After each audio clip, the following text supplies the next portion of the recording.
امت مسلمہ بطور خاص باقی ہے، اس کو اللہ رب العزت نے اس لیے برقرار رکھا ہے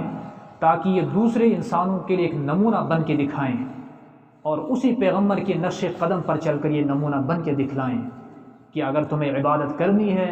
دنیا جہان کی کامیابی حاصل کرنی ہے، اس طریقے پر چل کر ملے گی، اس کے علاوہ اللہ کے یہاں اب اور کوئی طریقہ باقی نہیں رہا۔ اور جب یہ بھی پورا ہو جائے گا کہ عبادات ختم ہو جائیں گی دنیا کے اندر، اللہ کا علم اٹھ جائے گا، تو حدیث پاک کے مطابق کہ قیامت اس وقت تک قائم نہیں ہوگی جب تک ایک ایک اللہ کرنے والا دنیا کے اندر موجود ہو۔ جب ایک بھی نہیں رہے گا تو چونکہ اللہ کا جو مقصد تھا وہ تو پورا ہو چکا، وہ ختم ہو چکا۔ اب جو انسان دنیا کے اندر باقی رہیں گے ان کی صرف شکل انسانیت کی ہوگی، حقیقت میں وہ انسان کہلانے کے لائق نہیں ہوں گے، ان پر پھر قیامت نازل ہوگی، قائم ہوگی۔ تو میں عرض کر رہا تھا کہ اللہ کے حبیب صلی اللہ علیہ وسلم کا وجود اور آپ کا تحفہ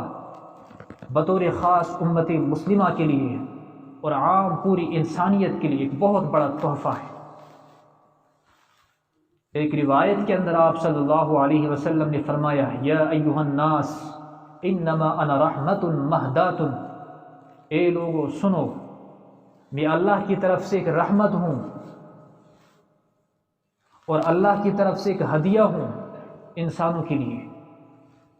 تو گویا مسلمانوں نے اس ہدیے کو تسلیم کیا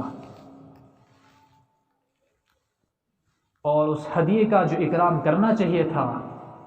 اس کے جو حقوق تھے وہ صحابہ نے ادا کر کے دکھائے،